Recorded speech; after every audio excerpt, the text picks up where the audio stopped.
favorite Dark Fire Pokemon trainer, Jigara here, with another episode of the Dark Fire Gym, which I guess technically isn't really a gym because I don't really have a gym, but we'll solve all that problem later. Anyway, so my last video, I talked a lot about how I was breeding a perfect Houndour, and in that video, I referred to IVs a lot, and it later occurred to me that some people might not know what IVs are. So I decided to do this video to help explain that a little bit. The term IV actually stands for individual value. And roughly translated, it kind of comes out to be like a Pokemon's genetics.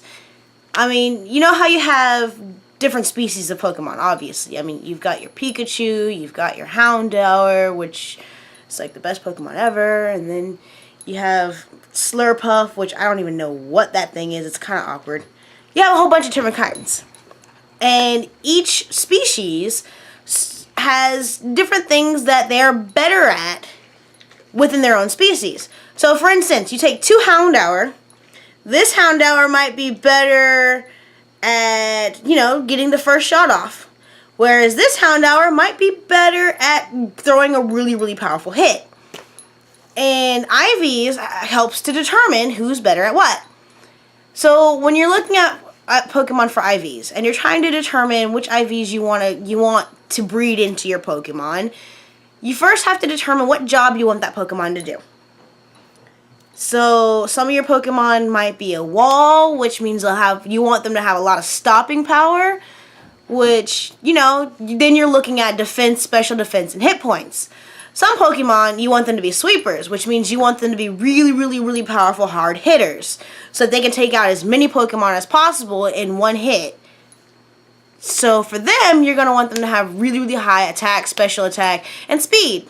Speed being important because if your Pokemon is really frail, then no matter how powerful of a hit they have, if they attack second, there's a good chance that you're not going to actually land that attack. So you want to make sure that your Pokemon always goes first. That's why speed gets really important.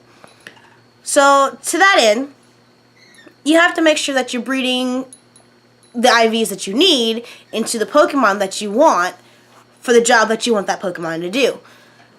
And it can get a little complicated, picking which IVs you want for your Pokemon. Well, for me, it was really easy. I wanted an absolutely perfect Houndour.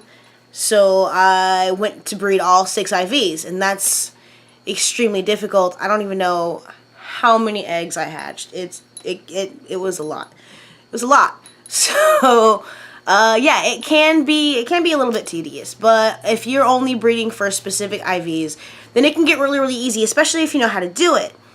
I'm not gonna get too far into exactly how to breed the IVs that you really want into your Pokemon in this video, because it's a lot, and it would be a really, really long video. However, there is a lot of material out there that will help you decide, which IVs you want and how to breed them into your Pokemon. So definitely just do a Google search, because Google's amazing, and you'll pull up something.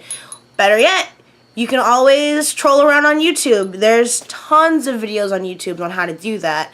My favorites actually coming from the National Dex.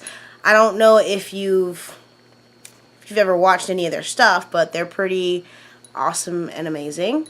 So yeah, big shout out to you guys. I don't know if you'll see this video, but yeah.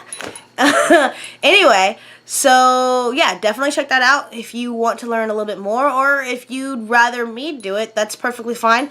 I'm flattered. Just let me know. Shoot me an email or put something down in the comments, and I will definitely do that. But for now, this has been another episode of the Dark Fire Gym, which is not really a gym yet, but will be soon, so yay! Jigara out!